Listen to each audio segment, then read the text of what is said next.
There are moments in a woman's life when she understands with perfect and terrible clarity that she has been a fool, and for Eleanor Ashworth, that moment had crystallized 6 years ago on a summer afternoon that smelled of roses and champagne.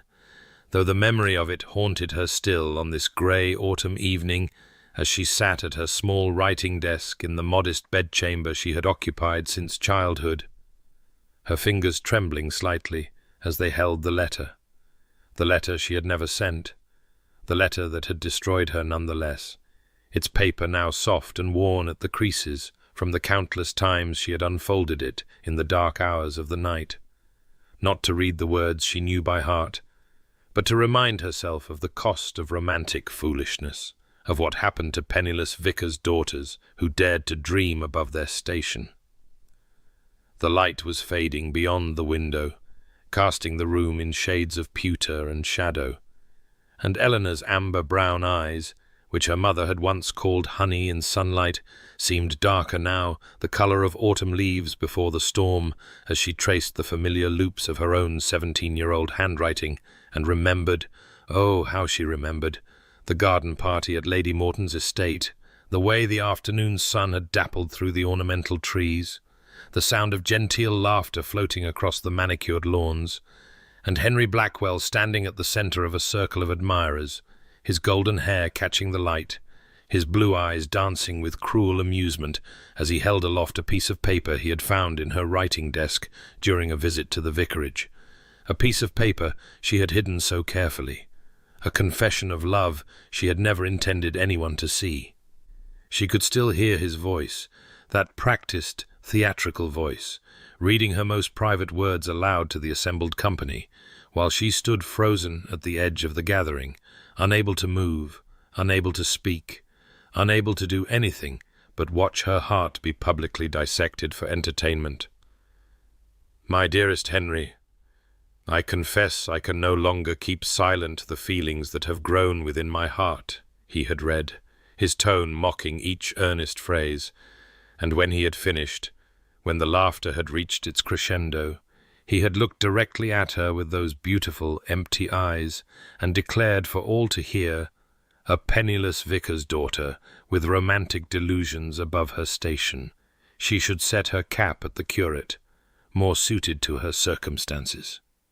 The humiliation had been witnessed by half the county's society, and Eleanor had learned that day that some wounds never fully heal, they simply become part of the architecture of the soul, shaping everything that follows.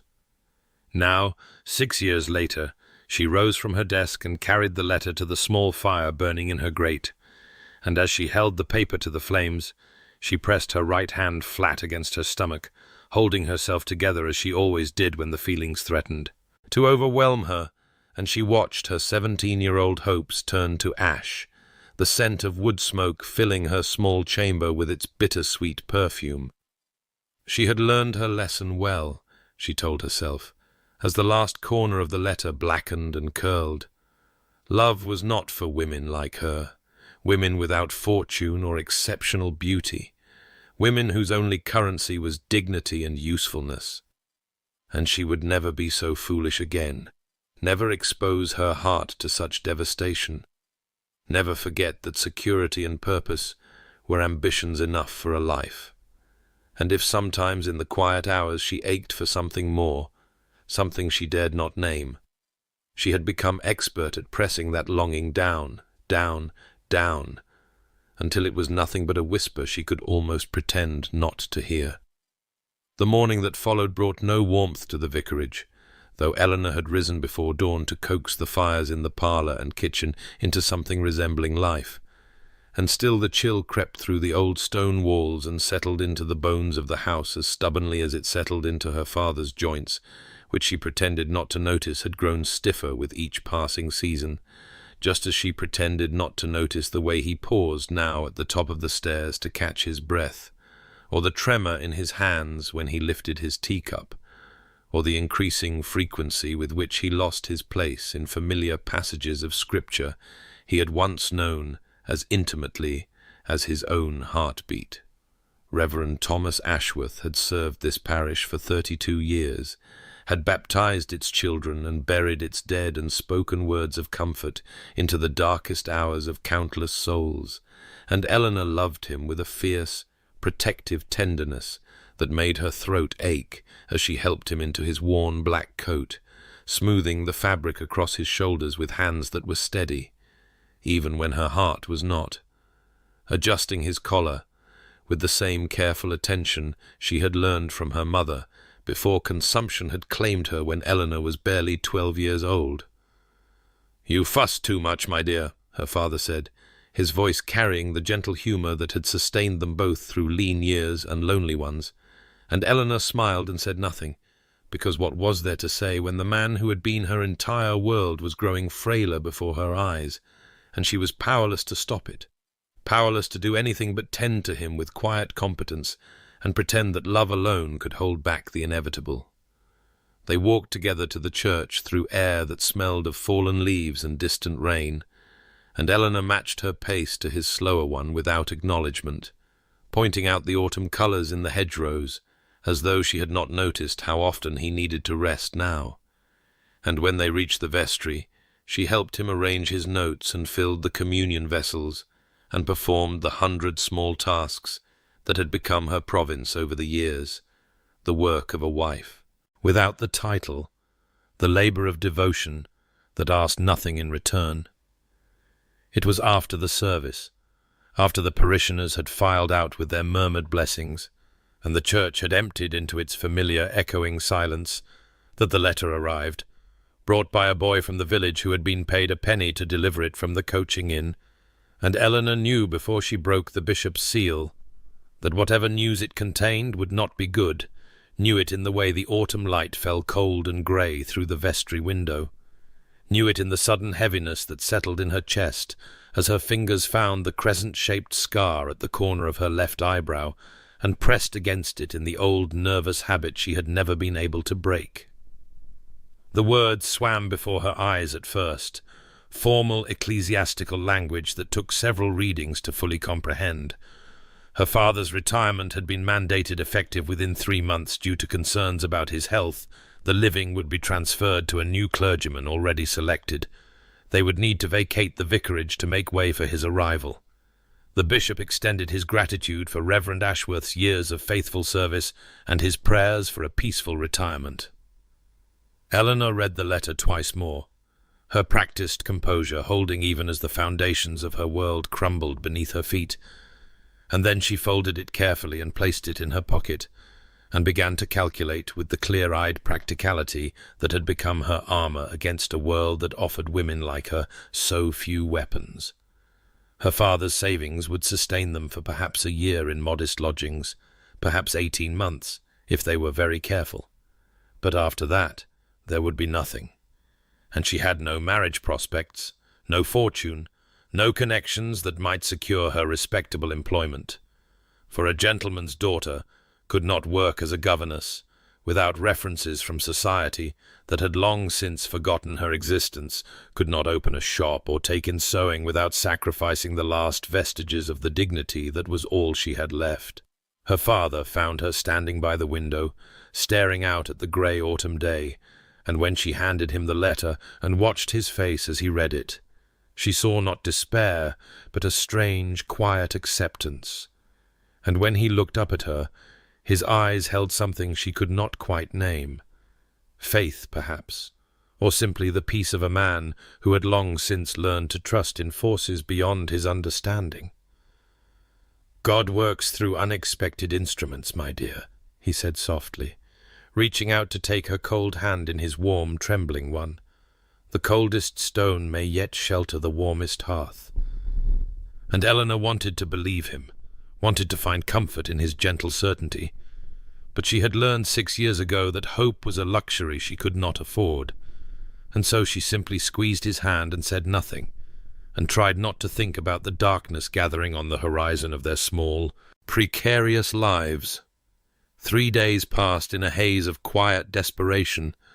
Eleanor moving through the familiar rhythms of the vicarage with the mechanical precision of a woman who dared not stop to think too deeply about the future that loomed before her like a gathering storm. and she was in the parlour mending one of her father's shirts, when the sound of hooves on the gravel drive made her look up, her needle pausing mid-stitch as she watched through the window. A carriage of such obvious expense and elegance that it seemed almost an affront to the modest lane it travelled, black lacquered sides gleaming even beneath the overcast sky, matched grey horses stamping with barely contained energy as a footman leapt down to open the door, and Eleanor's breath caught in her throat as she recognized the man who emerged, Lord William Thornton, the Duke of Ashford, whom she had seen only from a distance at church, a tall, broad-shouldered figure who sat alone in the family pew and spoke to no one, whose grey-blue eyes seemed to look through the congregation rather than at them, whose reputation for coldness and pride had only grown in the 5 years since he had inherited the title from his father. She rose from her chair, as though pulled by invisible strings, her hand pressing flat against her stomach in that old familiar gesture, and she was still standing frozen in the centre of the parlour when the knock came at the door,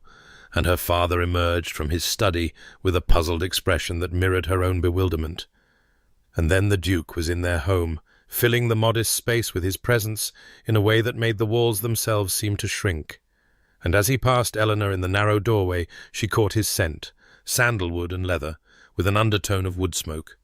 and something in her chest tightened inexplicably. He wasted no time on pleasantries, declining the tea her father offered with a curt shake of his head, and when he spoke, his voice was deep and clipped and utterly without warmth. He required a wife, he said, to satisfy the demands of his estate and the expectations of his family legacy. He had observed Miss Ashworth for some time, and found her to possess the qualities he sought: intelligence, dignity, breeding despite her lack of fortune, and most importantly, she was unlikely to trouble him with romantic expectations. And in exchange for her hand, he would provide security for both her and her father for the remainder of their lives, a comfortable cottage on his estate, a generous allowance, the protection of his name and his resources against whatever the future might hold. Eleanor listened with a strange ringing in her ears, her mind racing through calculations even as her heart seemed to have stopped entirely. And when he finished speaking and turned those winter-sky eyes upon her, waiting for her answer with an expression that revealed nothing of what he might be feeling, she heard herself asking for a day to consider. And she watched his jaw tighten almost imperceptibly, watched something flash in those grey-blue depths before he mastered it and inclined his head in stiff acknowledgment. "I give you my word, Miss Ashworth," he said, and for the first time his voice held something other than cold practicality, something almost fierce beneath the formal words. "I shall never humiliate you, whatever else this marriage may lack. You will always have my respect and my protection." And then he was gone, leaving behind only the fading scent of sandalwood and the echo of a promise that seemed to reach across the years to touch the wound Henry Blackwell had carved into her soul. Later, alone in the garden where the last autumn roses clung stubbornly to their thorny stems, Eleanor walked the familiar paths and wrestled with the impossible choice before her: her loveless marriage to a cold stranger, or destitution and disgrace for herself and her father, and she thought of unexpected instruments and cold stones sheltering warm hearths, and she pressed her hand against her stomach and made herself a promise, speaking it aloud to the grey sky as though the words themselves could make it true. "I will not love him," she whispered. "I will be grateful. I will be dutiful. I will be content, but I will not love him. I cannot survive that wound twice." The morning of her wedding dawned cold and clear, the kind of brittle winter light that made everything appear sharper than it truly was, and Eleanor stood before the small mirror in her bedchamber, and looked at the woman reflected there, pale, composed, wearing her mother's simple wedding dress of ivory silk that had yellowed slightly with age, but still fell in graceful lines that spoke of a gentler time, a time when her mother had worn it with joy and hope, and all the tender expectations of a young bride who believed in love. And she wondered what that long-dead woman would think of her daughter now, marrying a stranger for security, marrying a man whose eyes held all the warmth of a January frost, marrying because the alternative was too terrible to contemplate. Her father performed the ceremony himself, his voice steady despite the tremor in his hands, and the church was nearly empty save for a few curious villagers who had heard whispers of the Duke's inexplicable choice and come to witness what they could not quite believe. And Eleanor stood beside William Thornton at the altar and felt the cold draught from the ancient door seeping through the stones, felt it until suddenly she did not. And when she glanced up, she realized he had shifted his position, placing his broad shoulders between her and the source of the chill, a small gesture that might have meant nothing, or might have meant everything. She could not tell. His vows were spoken clearly and without hesitation, his deep voice filling the small church with a resonance that seemed to settle into her very bones. And when he took her hand to place the ring upon her finger, she was startled by the warmth of his palm, the steadiness of his grip, and when he spoke the words, "With all my worldly goods I thee endow," he looked at her, truly looked at her, his grey-blue eyes meeting hers with an intensity that made her breath catch. And for one fleeting moment she thought she saw something flicker in those winter depths, something that was not coldness at all, though it vanished before she could name it. The carriage ride to Thornton Hall passed in silence, the two of them sitting on opposite seats with a careful distance between them, and Eleanor watched the countryside roll past the window and tried not to think about what awaited her, tried not to think about the vast estate she had only ever seen from a distance, tried not to think about the wedding night, or the years that would follow, or the promise she had made to herself in the garden. And when she shivered, from cold or nerves or something she could not name, she saw him move from the corner of her eye, saw him remove his coat with economical grace, and lean forward to place it around her shoulders, his hands careful not to brush her skin, respecting the boundaries of their arrangement, even as he fulfilled his promise to provide for her comfort, and the scent of sandalwood and leather and wood smoke enveloped her like an embrace she had not asked for and did not know how to refuse. "You will want for nothing, madam," he said, his voice low and formal in the intimate space of the carriage. "I keep my promises." And Eleanor drew his coat closer around her shoulders and breathed in that unfamiliar scent, and wondered what manner of man she had married, this cold stranger who blocked draughts and offered warmth, and looked at her as though he saw something worth seeing. And she pressed her hand flat against her stomach beneath the heavy fabric of his coat, and reminded herself of her vow, reminded herself that she would not love him, could not love him, even as some small treacherous part of her heart whispered that perhaps, the coldest stone might yet shelter the warmest hearth. Thornton Hall rose before them like a great stone sentinel against the darkening sky, its countless windows catching the last grey light of the winter afternoon as the carriage swept through iron gates and up a drive lined with ancient oaks, whose bare branches reached toward the heavens like supplicating arms, and Eleanor felt something tighten in her chest as the full magnitude of what she had done settled upon her with crushing weight. She was mistress of this place now, this vast edifice of wealth and history and cold grandeur, she who had never commanded more than a single aging housemaid and a cook who came 3 days a week,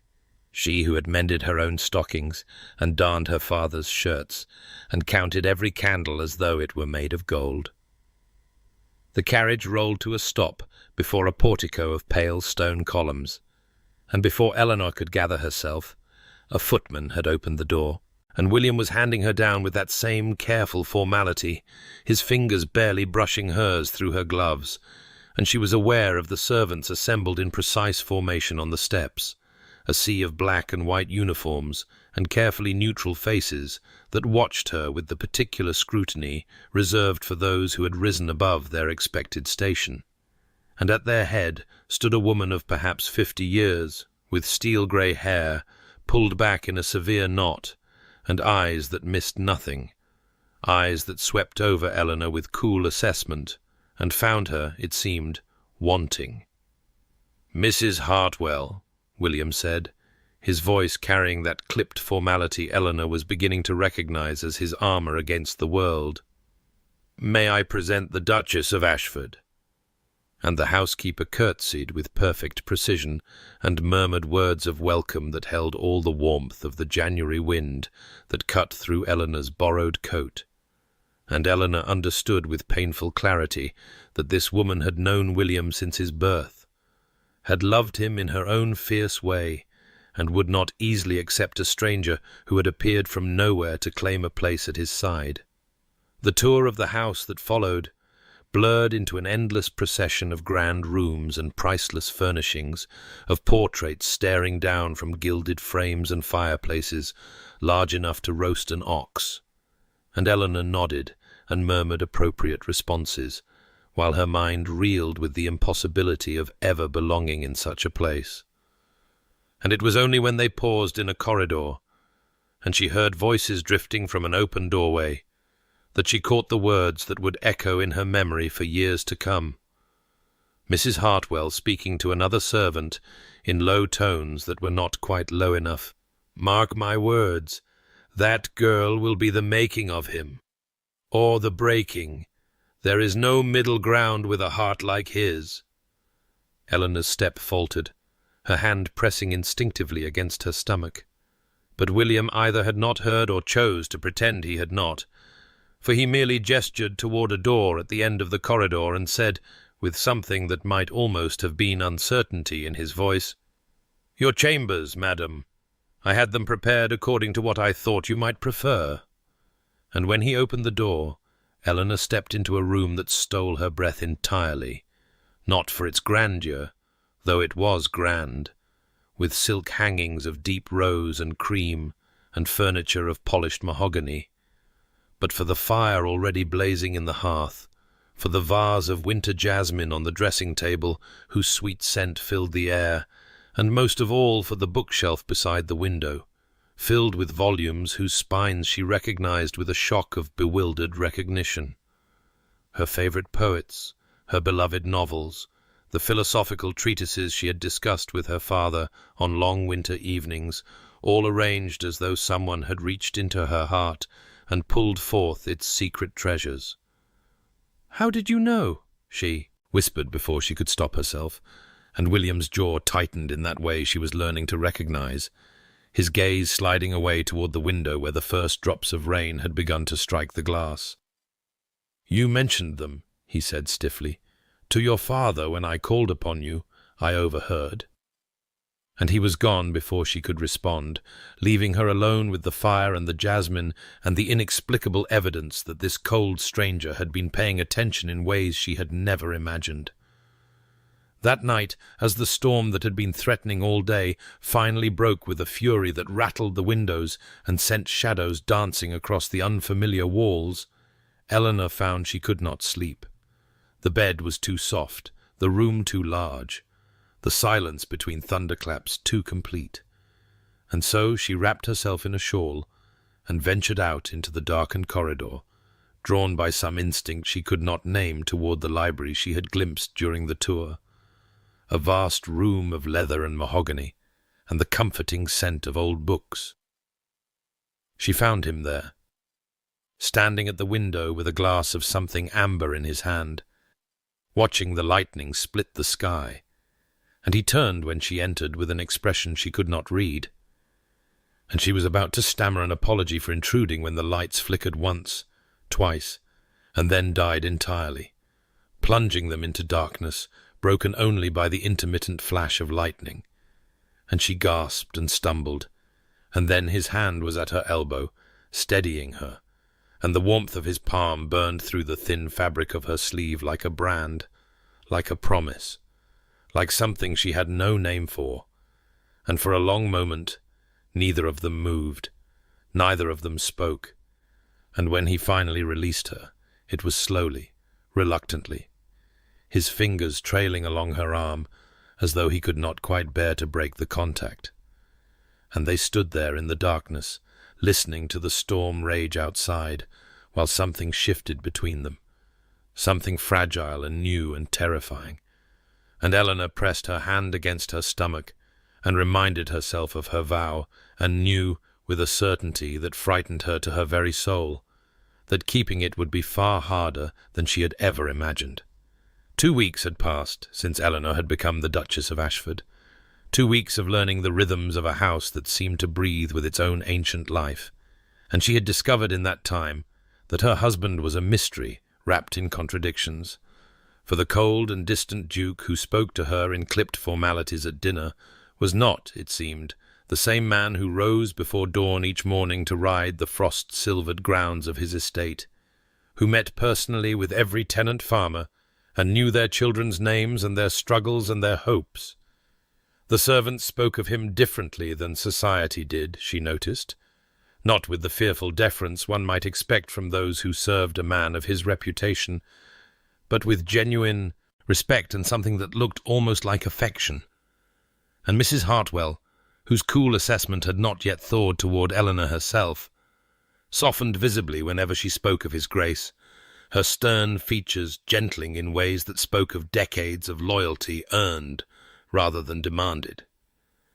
It was on a morning of pale autumn sunshine,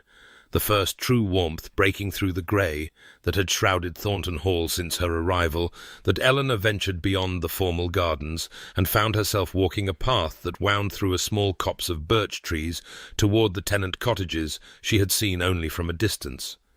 And she was about to turn back, uncertain of her welcome in this part of the estate she did not yet know, when she heard voices ahead and recognized one of them with a start that stopped her feet upon the path. William stood before a modest cottage with a thatched roof and a garden gone to seed, and before him was a young man whose face bore the ravaged look of fresh grief, and clustered around his legs were 3 small children, the youngest no more than 3 years old, with a thumb planted firmly in her mouth and eyes that held the bewildered sorrow of one too young to understand why her mother would never return. Eleanor pressed herself against the trunk of a birch tree, her heart pounding with the fear of discovery. But neither William nor the grieving farmer noticed her presence, and so she watched as her husband, this man she had married for security and nothing more, this man whose coldness was legendary throughout the county, spoke to the young widower in a voice she had never heard him use, low and gentle and filled with a compassion that seemed utterly at odds with everything she thought she knew of him. He did not offer empty platitudes or distant sympathy. Instead, he spoke of practical matters, of the woman he would send from the hall to help with the children, of the reduction in rent until the family found their footing, of the arrangements he would make for the eldest child to attend the village school, and when the smallest girl tugged at his coat with one chubby hand, William did something that shattered every assumption Eleanor had built around him like a fortress. He crouched down, heedless of the mud that stained his immaculate riding boots, and met the child at eye level, and his voice dropped to something almost tender, as he promised her that she would be looked after, that her father would not face this alone, that sometimes the people we love must go away, but that does not mean we are forgotten. Eleanor's hand pressed flat against her stomach, that old gesture of holding herself together. But this time it was not pain she was containing, but something far more dangerous, something that felt like the first green shoot of spring pushing through frozen ground. And she turned and fled back toward the hall before he could see her, before he could know that she had witnessed the man beneath the mask, the warmth, beneath the winter. At breakfast that morning, seated across from him at the vast mahogany table that could have held 30 guests, but held only 2, Eleanor gathered her courage and said quietly, "I wished to thank you, Your Grace, for the books in my chambers. It was most thoughtful." And she watched as something flickered across his face. Surprise, discomfort, a vulnerability quickly shuttered, and his jaw tightened in that way she was learning to recognize before he looked away toward the window and said, with awkward stiffness, "You mentioned them. To your father, I overheard," as though remembering the literary preferences of a woman he barely knew, and filling an entire bookshelf with her favorites was nothing remarkable, as though anyone would have done the same. And Eleanor understood then, with a clarity that took her breath away, that this was how he showed care, not through flowery words or romantic gestures, but through attention, through memory, through quiet acts of thoughtfulness that spoke louder than any declaration. And she pressed her hand against her stomach and felt something shift within her heart, something that was not yet love, but was no longer merely gratitude, something warm and tentative and terrifying that whispered of possibilities she had sworn never to consider again. The gardens of Thornton Hall had been designed, Eleanor suspected, by someone who understood that beauty could be a kind of solace, for even in the depths of winter they possessed a quiet dignity, the bones of their structure visible beneath the dormant beds and bare-branched trees. And on this particular afternoon, rare and mild, with a softness in the air that hinted at the spring still months away, she had ventured beyond the formal parterre to explore the wilder reaches of the grounds, her shawl wrapped loosely about her shoulders, and her thoughts drifting in that pleasant aimlessness that had begun to characterize her days at Thornton Hall, when she heard the sound of something large crashing through the underbrush and turned just in time to see an enormous hound barreling toward her, with the enthusiastic abandon of a creature who had never learned that dignity was expected of those who resided in ducal households. The dog was grey about the muzzle and moved with the slightly stiff gait of advanced age, but his eyes were bright with joy, and his tail wagged with such ferocious energy that his entire hindquarters swayed with the motion. And before Eleanor could brace herself or step aside, he had launched himself at her with all the force of his considerable bulk, his great paws landing squarely upon her chest and sending her stumbling backward into the hedge behind her, with a startled cry and a tremendous rustling of leaves and snapping of small branches. She found herself half sitting, half lying in a tangle of twigs and winter-bare stems, her skirts askew and her hair escaping its pins in wild tendrils, while the hound stood over her with an expression of pure canine delight, his tongue lolling and his tail still wagging as though he had accomplished something magnificent rather than catastrophic. And she was attempting to extricate herself from the hedge with what little remained of her dignity when she heard footsteps approaching rapidly, and William's voice calling out with sharp concern, "Wellington, down! What have you—" And then he stopped, and Eleanor looked up from her undignified position to see her husband standing frozen on the path, his face caught in an expression of such genuine shock that for one terrible moment she thought he was angry, thought she had somehow transgressed by allowing his dog to assault her person. And then something extraordinary happened. His lips twitched, his eyes crinkled at the corners, and a sound emerged from his chest that she had never heard before. A laugh, a real laugh, rich and warm and utterly surprised out of him, as though he had forgotten such sounds existed. And his whole face transformed in that moment from stern marble to something alive and warm and almost boyish. And Eleanor felt her breath catch in her throat, because she had not known, had not imagined, that he could look like this, that beneath the cold reserve was a man capable of such unguarded joy. "Wellington has excellent taste," he managed, between subsiding chuckles, crossing to her and extending both hands to help her rise. "He has never liked anyone so immediately." And his hands were warm and strong on her arms as he lifted her from the hedge, steadying her with the same careful attention he had shown that night in the darkened library, and she became suddenly acutely aware of how close he stood,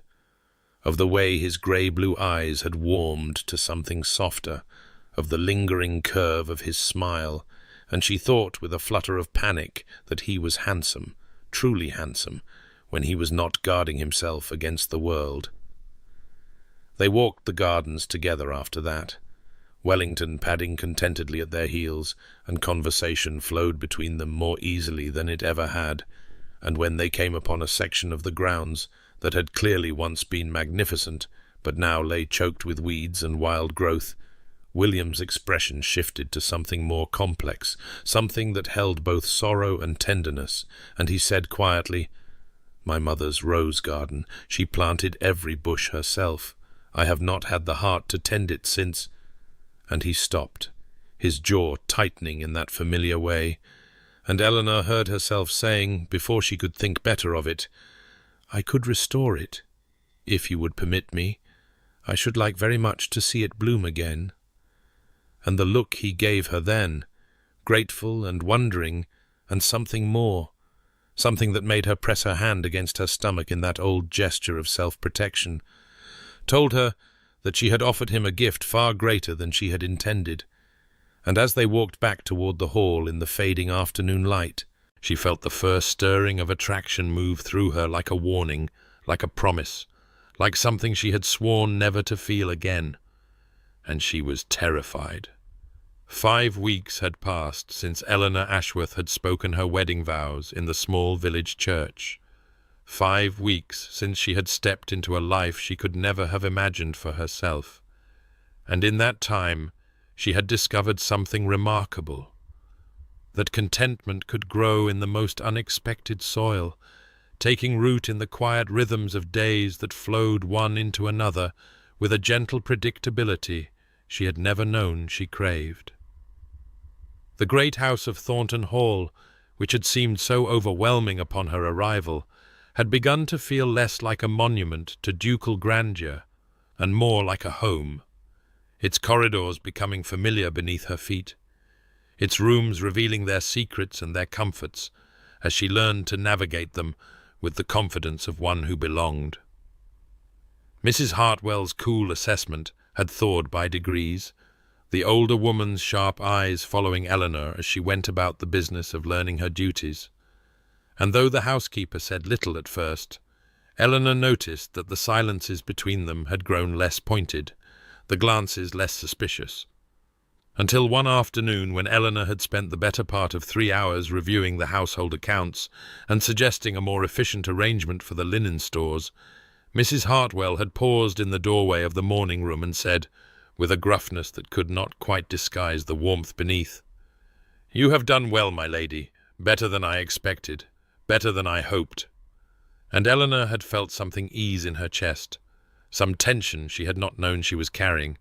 because to be accepted by this woman who had guarded the Duke and his household for 30 years felt like a victory more meaningful than any society triumph could have been. The small rituals of her marriage had become the architecture of her days, breakfast with William in the vast dining room that seemed less cavernous now that she had grown accustomed to it, his presence across the table a steadying constant, even when their conversation consisted of little more than comments about the weather or the estate. Evening reading in the library where she had first felt the warmth of his hand at her elbow, each of them absorbed in their own books, but somehow together in the companionable silence. Walks through the grounds with Wellington padding faithfully at their heels, the old dog having appointed himself Eleanor's devoted guardian, with a loyalty that made William's lips twitch in that almost smile she was learning to treasure. He still spoke little, her husband, but his silences had transformed from walls into something more like windows, and she had begun to read the language of his restraint, the way his eyes followed her across a room, the way his hand would reach toward her and then withdraw as though he had thought better of the impulse, the way he lingered over breakfast, when surely a man of his responsibilities had better things to do than watch his wife butter her toast. The rose garden had become her sanctuary and her project, and she worked in it daily now, clearing the years of neglect from beds that had once been glorious, her hands growing rough and her fingernails perpetually rimmed with soil despite her best efforts. And it was on one such afternoon, kneeling in the cold earth with her gardening gloves worn through at the fingertips,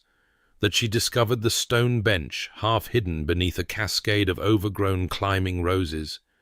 its surface weathered and grey, but still bearing the carved initials that made her heart clench with sudden understanding. M.T., his mother, Margaret Thornton, the woman whose death had shaped the man William had become. And Eleanor did not mention her discovery to him,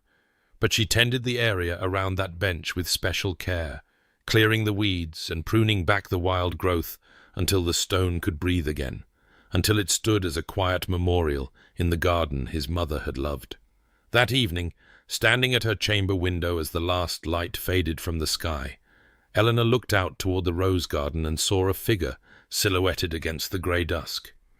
And she knew him instantly by the breadth of his shoulders and the way he held himself. And she watched as William stood at the library window below her, his hand pressed flat against the glass, as though reaching for something beyond it, his face unreadable in the gathering darkness, but his posture speaking of a longing she recognized because she felt it too. And she pressed her own hand against her stomach, in that old gesture of self-protection, and wondered when contentment had begun to feel so much like the beginning of something more, something she had sworn she would never allow herself to want again. 6 weeks had passed since Eleanor had become the Duchess of Ashford, and sleep had become an elusive companion on this particular night, her thoughts circling like restless birds through the darkened chambers of her mind. And so she had risen from her bed and wrapped herself in a shawl and ventured into the corridor with the intention of finding a book, something dull enough to quiet the strange restlessness that had taken hold of her since that afternoon in the rose garden, when she had watched her husband standing at the window, with his hand pressed against the glass, like a man reaching for something he could not name. And it was as she passed the corridor that led to his study that she noticed the thin line of golden light spilling beneath the door, a beacon in the darkness of the sleeping house, and she hesitated there for a long moment, her hand raised to knock and then lowering again, uncertain whether she had the right to intrude upon whatever solitude he sought at this late hour. But something compelled her forward, some instinct she could not have explained, and she knocked softly and heard his voice, low and surprised, bid her enter. He was seated in a leather chair before the dying fire, a book open in his lap, though she suspected he had not been reading it, and when he saw her standing in the doorway in her night-clothes with her shawl clutched about her shoulders and her hair loose down her back, something flickered across his features. Surprise, yes, but not displeasure. Something almost like relief, as though he had been waiting for her without knowing it. And he gestured to the chair opposite his own without speaking, and she crossed the room and settled into it. And for a time they simply sat together in the near darkness, the fire burning low and casting shadows that danced across the walls, the silence between them comfortable in a way that would have seemed impossible mere weeks ago. She had taken up a volume of poetry from the table beside her chair and was pretending to read it when he began to speak, his voice rough and halting, his eyes fixed on the embers, as though he could not bear to look at her while he said the words. And he told her about his mother, how she had died when he was 12, how the fever had taken her in 3 days,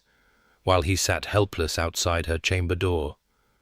how his father had emerged from that room a changed man, cold and demanding, speaking of duty and legacy, as though love were a weakness to be excised from the heart like a cancer. And then his voice dropped lower still, barely more than a whisper, and he said, "I cannot remember her voice any more. I have tried. I have tried so many times to hear her in my memory. But it is gone. And it haunts me that I have lost even that." And Eleanor felt something break open in her chest, some wall she had not known she was still building, and she did not speak because there were no words adequate to such grief. But she rose from her chair and crossed the small distance between them and sat beside him on the settee, close enough that their shoulders nearly touched, and in the darkness his hand found hers, his fingers warm and strong as they interlaced with her own, and they sat together without speaking, as the fire burned down to ash and the room grew cold around them. But she felt nothing of the chill because his hand was holding hers, as though she were an anchor in a storm he had been weathering alone for 19 years.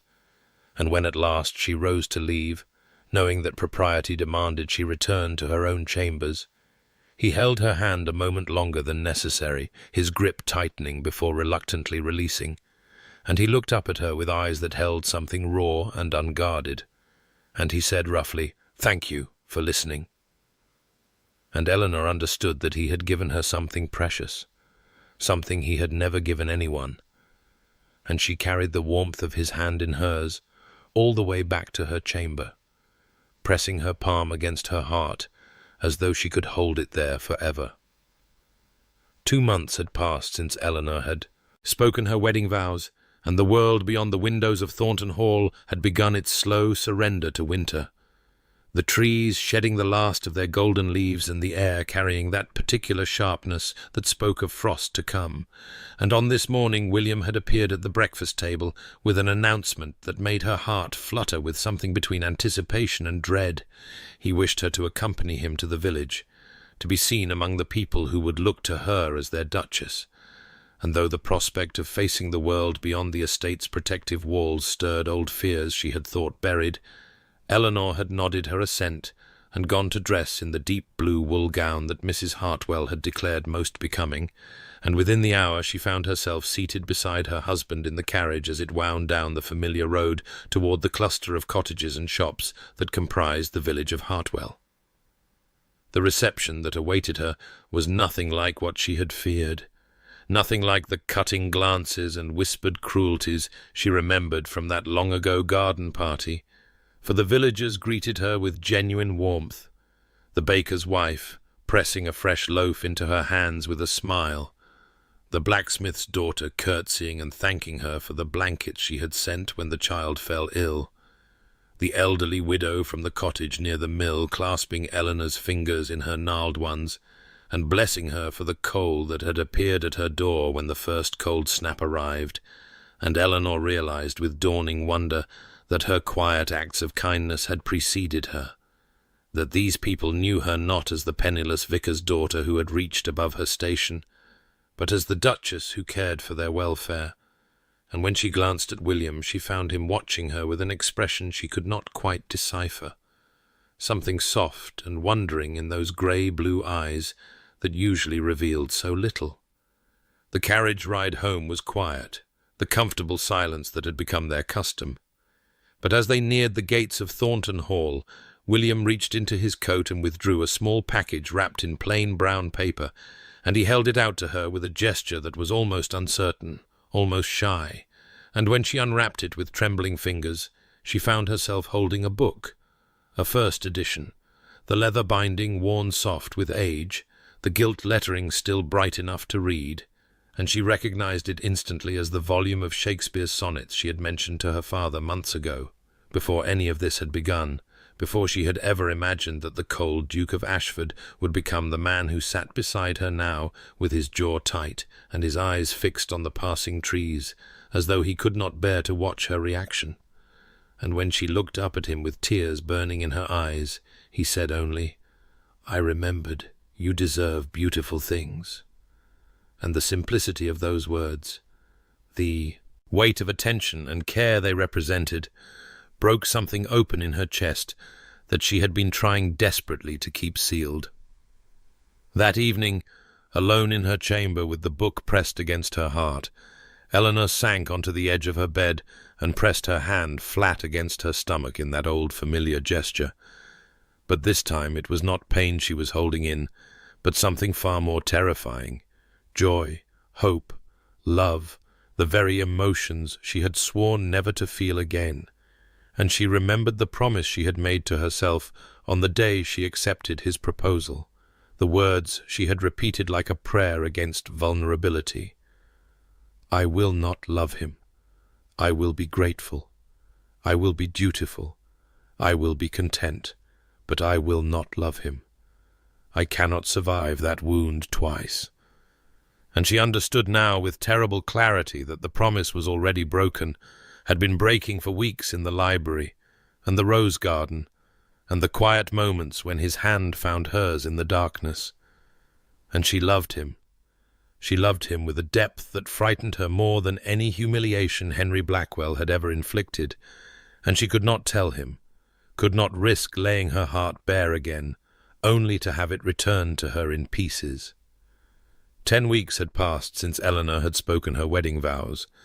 and the invitation to Lord and Lady Pemberton's winter ball had arrived like a summons from a world she had spent 6 years trying to forget, the heavy cream paper with its elegant script seeming to mock her from the silver tray where it lay, and though every instinct urged her to decline, to plead illness or fatigue or any excuse that would keep her safely within the walls of Thornton Hall, she had seen something in William's expression when he mentioned it, a quiet expectation, perhaps even a hope, and so she had allowed Mrs. Hartwell to dress her in a gown of deep emerald silk that made her eyes glow like honey in candlelight, and she had fastened the delicate gold locket at her throat, the one containing his mother's portrait that he had pressed into her hands on their wedding night with words that still echoed in her heart. And she had descended the staircase to find him waiting in the entrance hall, his grey-blue eyes travelling over her with an intensity that made her breath catch, and he had offered her his arm without speaking, but the way his hand covered hers as he led her to the carriage said everything his words did not. The ballroom at Pemberton House blazed with the light of 1,000 candles, their flames reflected in crystal chandeliers and gilded mirrors, until the entire room seemed to shimmer with golden fire, and the heat of so many bodies pressed together in their finest silks and velvets was almost overwhelming, the air thick with perfume and pomade, and the sharp undertone of champagne. And Eleanor felt the old familiar terror rising in her throat as she recognized face after face from that long-ago garden party, the same people who had witnessed her humiliation, who had laughed behind their fans as Henry Blackwell read her most private words aloud for their entertainment, and she pressed her hand flat against her stomach in that unconscious gesture of self-protection. But before the panic could fully take hold, she felt William's hand settle at the small of her back, warm and steady through the silk of her gown, and he leaned close enough that she could smell the familiar comfort of sandalwood and leather, and whispered, "I am here. You are not alone." And something in her chest loosened just enough to let her breathe. They had been in the ballroom for perhaps an hour, William never straying more than an arm's length from her side, his hand returning again and again to that spot at the small of her back as though he could not bear to lose contact with her, when Eleanor saw a figure approaching through the crowd that made her blood turn to ice in her veins. Henry Blackwell, Viscount Ashby, his golden hair gleaming in the candlelight, and his blue eyes widening with shock as they took in the sight of her standing beside the Duke of Ashford, and she watched as that shock curdled into something uglier, something petulant and cruel, and she knew with terrible certainty what was coming even before he opened his mouth. "Why, Miss Ashworth," he drawled, deliberately using her maiden name as though her marriage were some fiction he refused to acknowledge, "what an unexpected pleasure to see you here. I had heard rumours that Ashford had taken a wife, but I confess I never imagined it would be you. Tell me, did you employ the same romantic delusions in your pursuit of a duke that you once directed toward me, or have you learned new tricks for reaching above your station?" And the words struck her like physical blows, each one precisely aimed at wounds that had never fully healed, and she felt herself shrinking, diminishing, becoming once again the 17-year-old girl who had stood frozen at the edge of a garden party, while her heart was read aloud for the amusement of strangers. But then William moved, a single fluid step that placed his broad-shouldered form directly between Eleanor and the man who had caused her such pain. And when he spoke, his voice was ice, cold and sharp, and utterly devastating.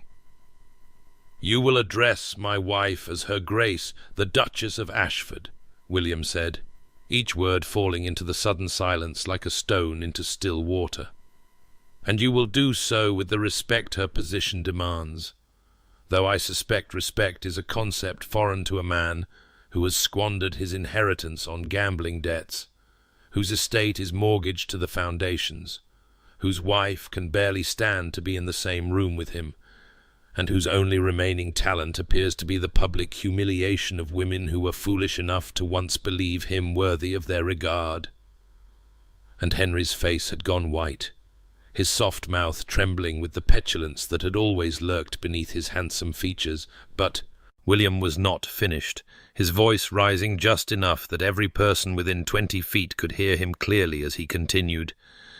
"I chose the Duchess of Ashford because she possesses more worth in her smallest gesture than you have demonstrated in your entire existence. Her kindness, her dignity, her grace under circumstances that would have broken a lesser person. These are qualities you could not recognize because you possess none of them yourself. And I will say this once and once only. You will not speak to her again. You will not look at her. If you approach her, if you so much as whisper her name in a tone I find displeasing, I will destroy you, and you know that I have both the means and the will to do so." And the ballroom had fallen utterly silent, the music dying away, as though even the orchestra understood that something momentous was occurring. And Eleanor watched Henry Blackwell stumble backward, his face a mask of humiliated fury, and she understood with stunning clarity that the vow William had made on the day he proposed, "I shall never humiliate you, whatever else this marriage may lack. You will always have my respect and my protection," had just been fulfilled in a way she could never have imagined. And as he turned back to her, his grey-blue eyes soft with concern, even as his jaw remained tight with barely contained anger, she felt something shift in her chest, some final barrier crumbling to dust, and she knew with absolute certainty that this was love, not the naive infatuation she had once felt for a golden-haired boy who had never deserved it, but something deeper and truer and more terrifying, a love built on respect and protection and 1,000 small gestures of care. And she pressed her hand against her stomach, not to hold herself together, but to contain the overwhelming joy that threatened to spill out of her in tears. The cold night air struck Eleanor's flushed cheeks like a benediction as she stepped through the French doors onto the terrace, her lungs aching for breath that did not carry the weight of 100 watching eyes, and she gripped the stone balustrade with trembling fingers and tried to still the violent pounding of her heart, tried to make sense of what had just occurred in that glittering ballroom where the man she had married for security had defended her honor with a ferocity that left no doubt of his regard. And she was so lost in the tumult of her own emotions that she did not hear the soft footsteps approaching, until a voice, sharp and brittle as winter ice, cut through the darkness beside her. "You think yourself unfortunate, Miss Ashworth," Lady Arabella Blackwell said, and Eleanor turned to find Henry's wife standing in the shadows, her beautiful face twisted into an expression of such bitter resignation that it stole the breath from Eleanor's lungs. "I married the man you loved. Trust me when I say, you were the lucky one." And before Eleanor could formulate a response, before she could even fully comprehend the weight of those words, Arabella had turned and disappeared back into the golden light of the ballroom, leaving Eleanor alone with a truth that rewrote everything she had believed about her own past, for she understood now that the rejection which had shattered her 17-year-old heart had been not a tragedy but a deliverance, not a wound but a mercy she had been too blind to recognize. William found her there moments later, his broad shoulders blocking the light from the ballroom as he stepped onto the terrace, and without speaking he removed his coat and draped it around her shoulders, that familiar gesture that had become a language between them, and she breathed in the scent of sandalwood and leather, and felt something in her chest unknot as he guided her toward the waiting carriage, with his hand warm and steady at the small of her back. The interior of the carriage was warm after the bitter cold of the terrace, heated bricks wrapped in flannel placed beneath the seats, and as the horses began their journey home, Eleanor found herself unable to remain silent any longer, the words spilling from her lips before she could stop them. "You did not have to do that," she said, and she watched his jaw tighten in that way she had come to recognize, the way he always looked when emotion threatened to overwhelm his carefully constructed walls. "I gave you my word," he replied, his voice clipped and formal, but she would not let him retreat behind duty, not now, not after what she had witnessed. "But that was more than your word," she pressed. And he was silent for so long that she thought he would not answer at all, the only sound the rhythmic clatter of hooves on the frozen road, until finally he turned to look at her, his grey-blue eyes soft as morning mist in the dim light of the carriage lamp, and said simply, "Yes, it was." They did not speak again until the carriage had deposited them in the entrance hall of Thornton Hall, the familiar scent of wood smoke and beeswax candles wrapping around Eleanor like a homecoming, and she had turned toward the staircase that led to her chambers when she felt his hand close around hers, warm and strong,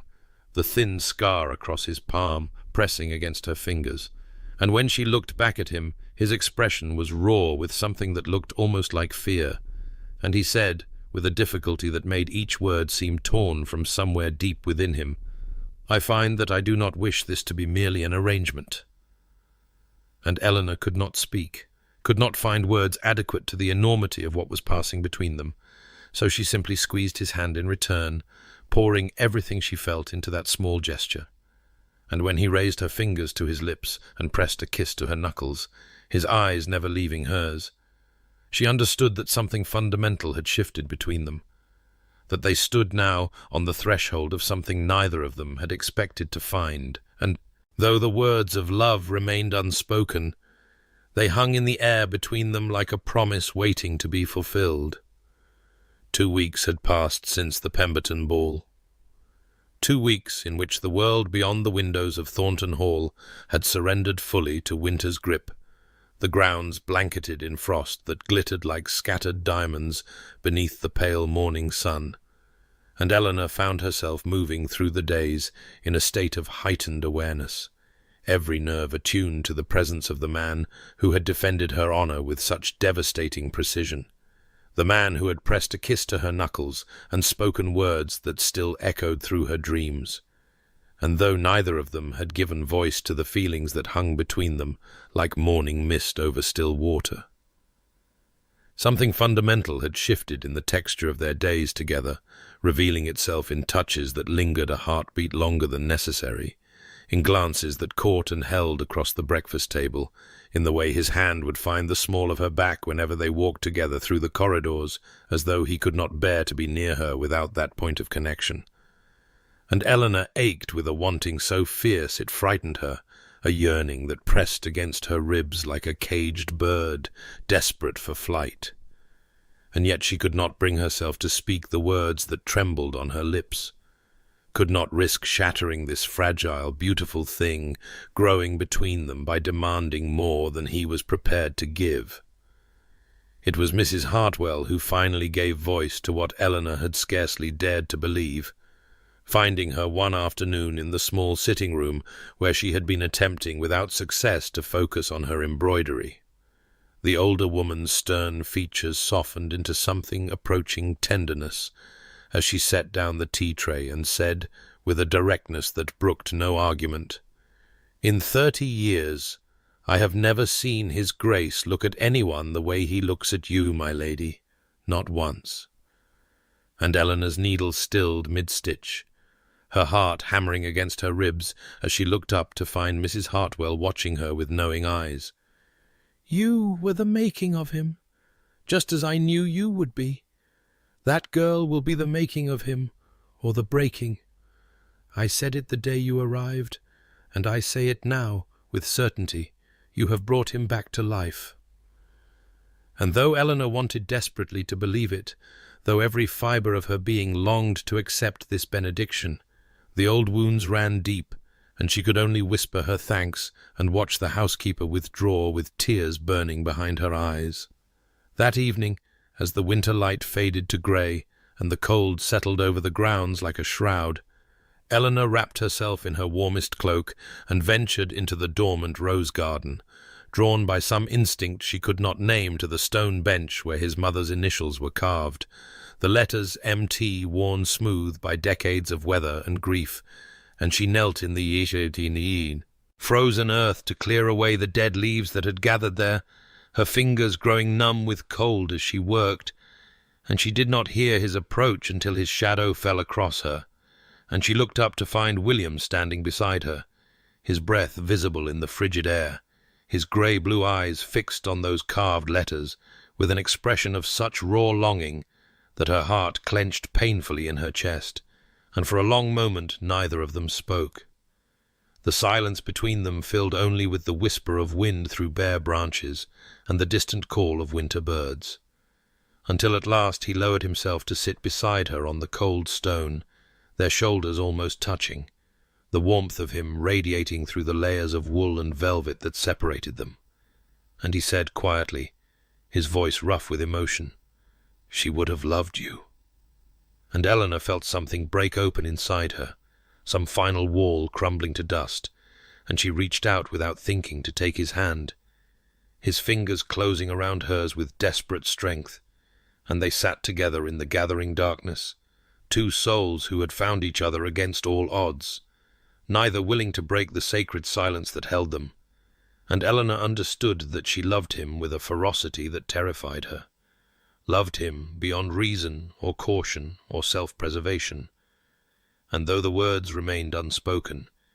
she knew with absolute certainty that she could not keep them inside much longer. 3 days had passed since that evening in the rose garden, 3 days in which Eleanor had moved through the familiar rhythms of Thornton Hall, like a woman caught in a waking dream, her thoughts circling endlessly around the memory of his hand clasping hers on that cold stone bench, his voice rough with emotion as he spoke of his mother, the warmth of his shoulder pressed against hers in the gathering darkness. And now she lay in her bed with the covers twisted around her restless limbs, sleep an impossibility when her heart would not cease its relentless pounding, when every time she closed her eyes she saw his face, those grey-blue eyes soft as morning mist, and she could no longer pretend, could no longer maintain the careful fiction she had constructed to protect herself, for the truth was blazing through her like wildfire, consuming every defense she had ever built, and she threw back the covers and rose to pace the length of her chambers, her bare feet cold against the polished floorboards, her nightgown whispering against her ankles as she moved back and forth before the dying fire, and she pressed her hand flat against her stomach in that old familiar gesture, trying to hold herself together as the admission she had been fighting for weeks finally broke through the last of her resistance. She loved him with a ferocity that stole the breath from her lungs, loved not the cold and distant duke that society believed him to be, but the man beneath,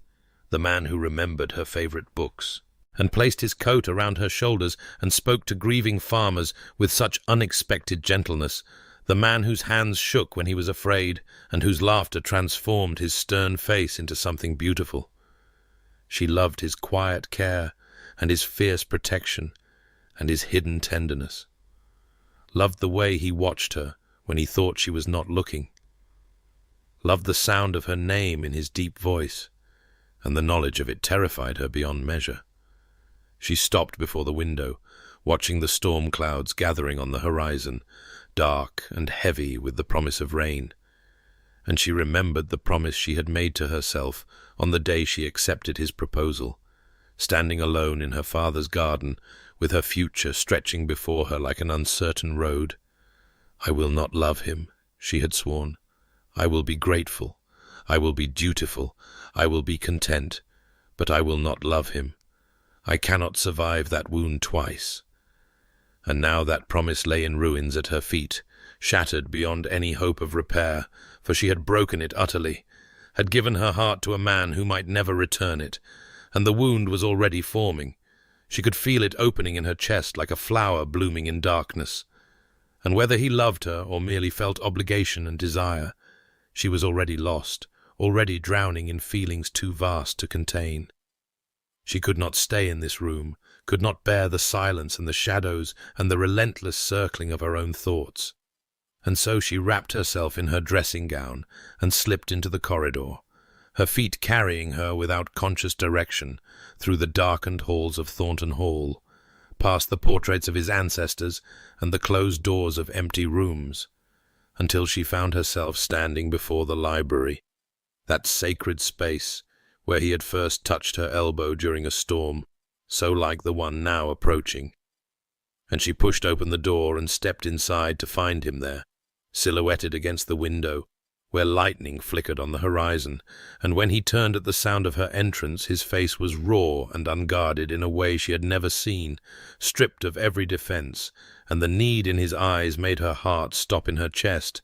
and he said her name, not Miss Ashworth, not Madam, but simply Eleanor. And the way he spoke it, low and rough and reverent, changed everything. The storm broke with a violence that seemed to mirror the tempest raging within her chest, rain lashing against the tall library windows with such ferocity that the glass shuddered in its frames, and Eleanor stood frozen in the doorway, her hand still resting on the door she had pushed open,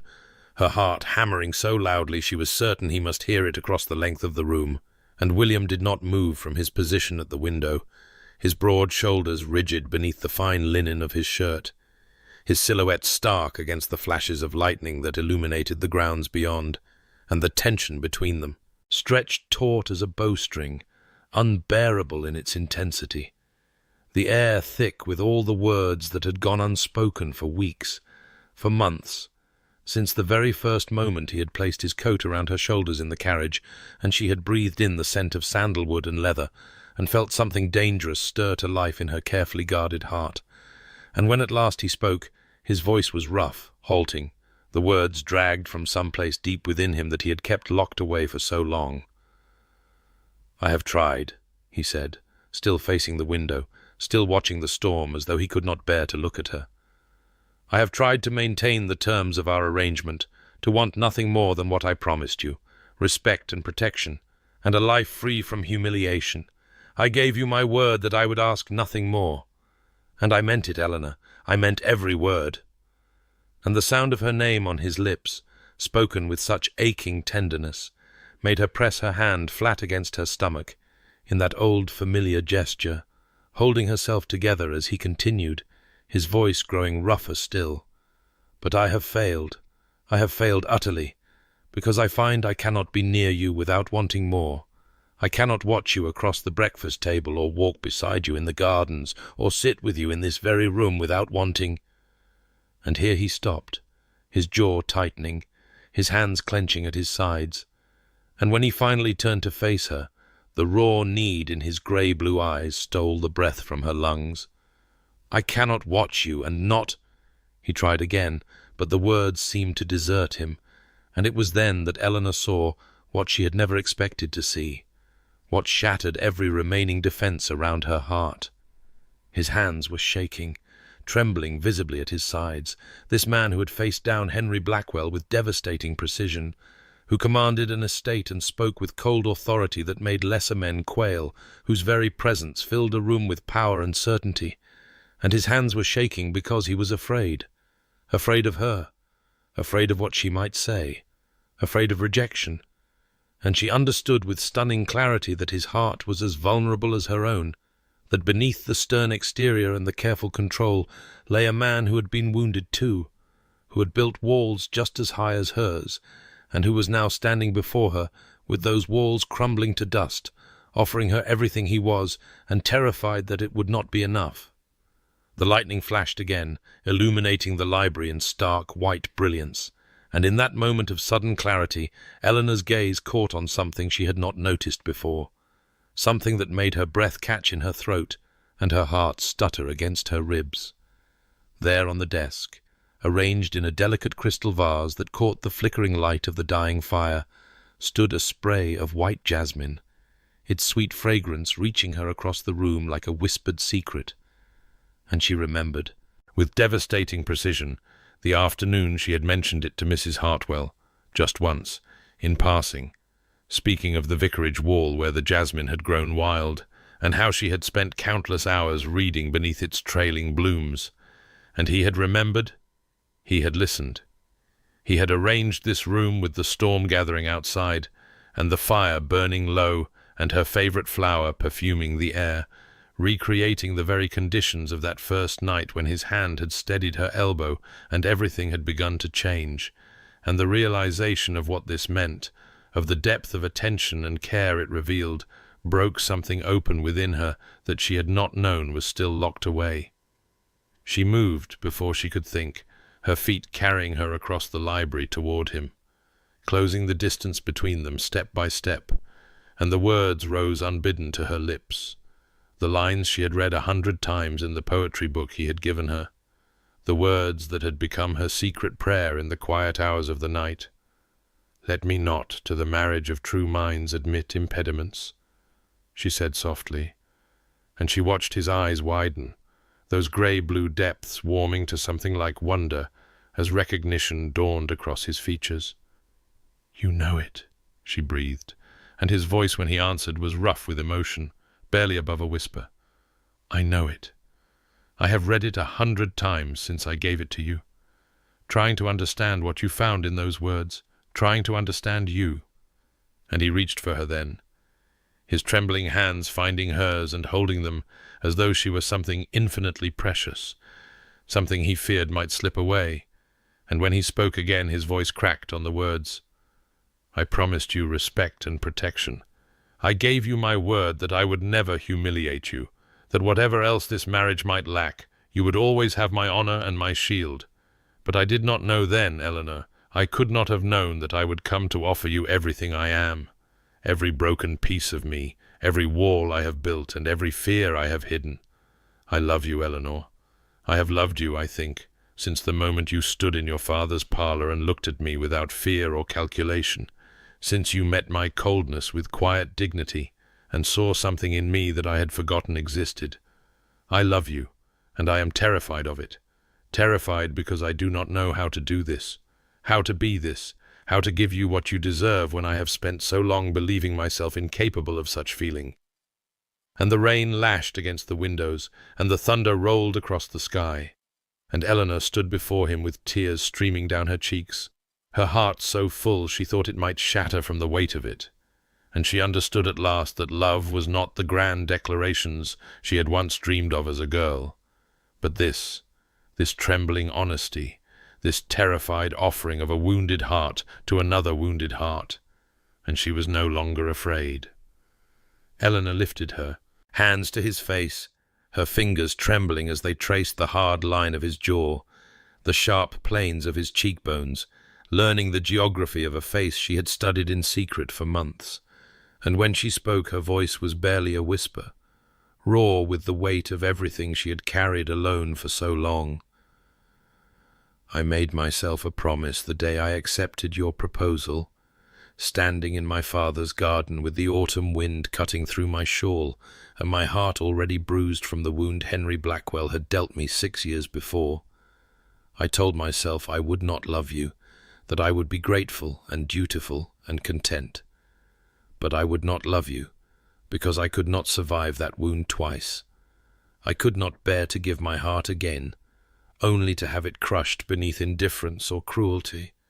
And she watched his grey-blue eyes darken with something fierce and protective as she continued, "But I broke that promise weeks ago, perhaps months ago.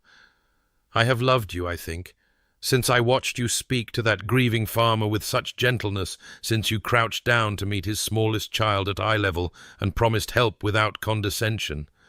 since you gave me your coat in the carriage on our wedding day, and I breathed in the scent of sandalwood and leather, and felt something dangerous stir to life in my chest, since you remembered my books and my jasmine, and every small thing I mentioned in passing. I have loved you, William, and I was terrified too, terrified that you could never feel for me what I felt for you, that I would spend my life loving a man who saw me only as a practical arrangement." And she never finished the thought, because his mouth found hers with a desperation that stole the breath from her lungs, his hands tangling in her hair and sending pins scattering across the library floor as her chestnut waves tumbled loose around her shoulders. And the kiss was not gentle. It was consuming, devouring.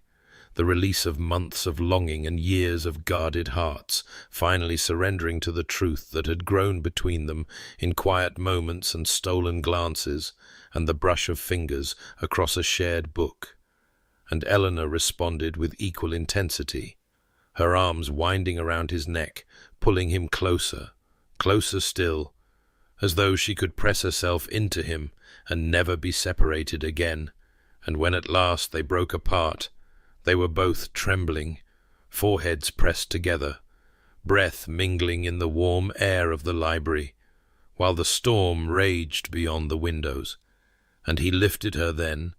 carried her through the darkened corridors of Thornton Hall to the chambers that had stood empty beside hers since their wedding night. And there, in the warmth of a fire that blazed against the cold, with rain lashing the windows and thunder rolling across the sky, they came together at last, his hands reverent on her skin, her fingers tracing the scar across his palm, every touch a promise,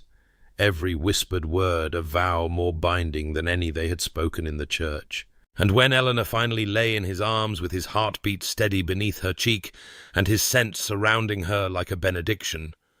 she understood that love was not the grand romantic fantasy she had dreamed of as a girl of 17, but something far more precious. It was choosing and being chosen. It was small kindnesses remembered and acted upon. It was two wounded hearts finding shelter in each other, and she had never been more grateful to have been wrong about anything in her entire life. The month that followed their confession passed in a haze of quiet joy that Eleanor had never dared imagine for herself. Mornings that began with his arm heavy and warm across her waist and his lips pressed to the curve of her shoulder. Afternoons spent walking the grounds with Wellington trotting at their heels. Evenings in the library where they read together in companionable silence or talked for hours about everything and nothing.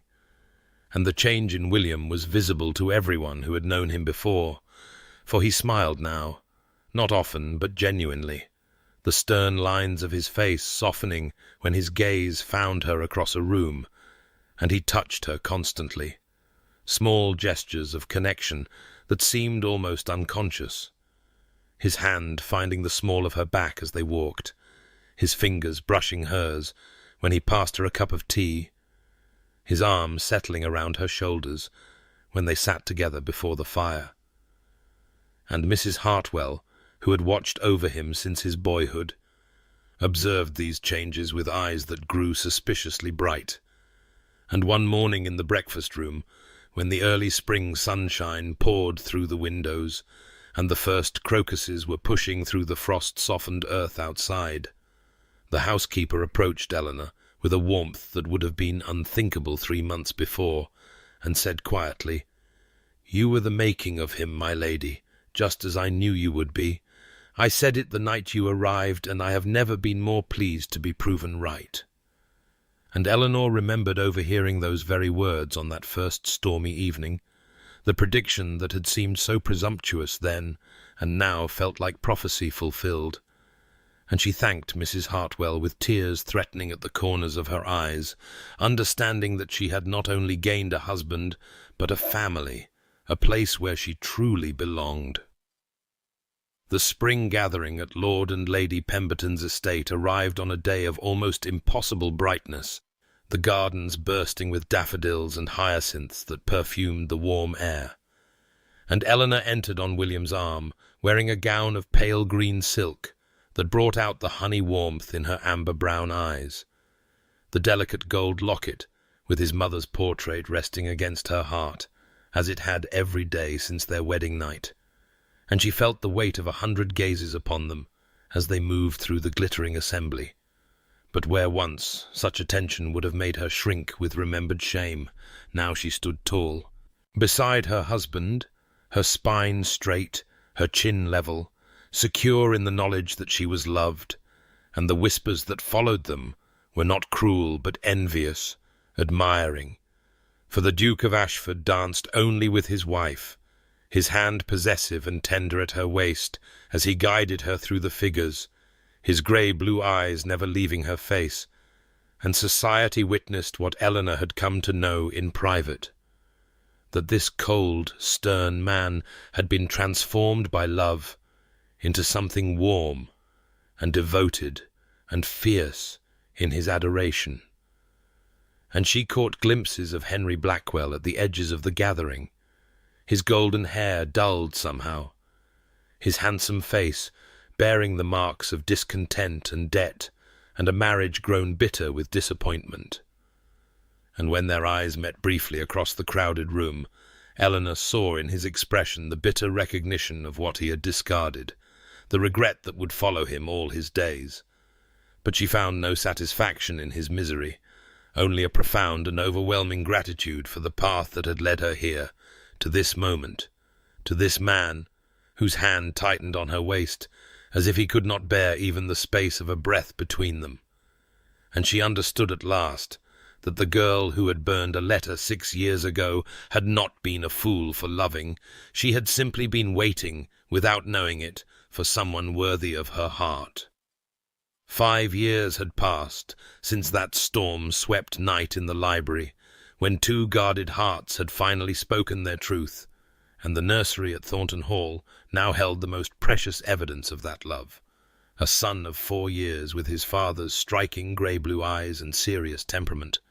and a daughter of 2, with Eleanor's chestnut waves, and a laugh that could coax a smile from even the most stoic of servants. And on this summer afternoon, Eleanor stood in the doorway watching William read to them, his deep voice soft with a tenderness that would have astonished anyone who remembered the cold, stern Duke of years past. For he sat in the low chair by the window, with their daughter nestled in his lap, and their son pressed against his side. And he was reading from the very book of poetry he had given Eleanor all those years ago, the first edition containing Sonnet 116, and though the children were too young to understand the words, they listened with rapt attention to the music of their father's voice, and Eleanor pressed her hand to her heart, where the delicate gold locket rested against her skin. The locket that now contained not only the miniature portrait of William's mother, but also a tiny curl of their daughter's hair, copper brown and soft as silk, and she thought of how full her life had become, how rich with love and purpose and belonging. And later that afternoon she walked to the rose garden that she had restored from its wild overgrowth into something magnificent. The blooms heavy and fragrant in the summer heat, white and pink and deepest crimson, tumbling over arbours and climbing the ancient stone walls, and she sat upon the bench with the carved initials M.T. worn smooth by time and weather, and she was not alone for long because her father came to join her, walking slowly now with the aid of a cane, his hair fully white and his frame grown frail, but his eyes still bright with the gentle wisdom she had known all her life. And he lowered himself onto the bench beside her and looked out over the garden she had created from love and patience and care. And he smiled, that knowing smile she remembered from the grey autumn morning when he had spoken of unexpected instruments, and he said quietly, "God works through unexpected instruments, my dear. Did I not say so? And here is the proof of it all around us, in these roses, in those children, in the joy that lights your face whenever you look at your husband." And Eleanor took his weathered hand in hers, and could not speak for the tears that tightened her throat. But he understood. He had always understood, and they sat together in peaceful silence as the afternoon light turned golden and the first distant rumble of thunder rolled across the hills. That evening, as the summer storm broke over Thornton Hall with all its magnificent fury, Eleanor and William stood at the library window, watching the lightning illuminate the grounds in brilliant flashes, the rain streaming down the glass and the thunder shaking the ancient stones, and she leaned back against his chest as his arms wrapped around her, solid and warm and sure. And she thought of another storm, years ago, when his hand had steadied her elbow in this very room, and she had felt the first dangerous stirring of something she had sworn never to feel again. And she thought of the woman she had been then, wounded and wary and so determined not to love, and she marveled at how wrong she had been, how gloriously, blessedly wrong, for she had found in this man not the cold arrangement she had expected, but a love that had grown from respect into passion, from duty into devotion, from two strangers standing in a vicarage parlour into this. Two hearts so intertwined that she could no longer remember what it had felt like to be alone. And William pressed his lips to her hair and murmured against her temple, "What are you thinking?" And she turned in his arms to face him, reaching up to touch his jaw as she had done 1,000 times before, and she said simply, "I am thinking that I am grateful for the storm that brought us together, for every storm since, for you." And his grey-blue eyes, soft as morning mist over still water, held hers as he said, "As am I, Eleanor, as am I." The storm had passed, and the house had grown quiet.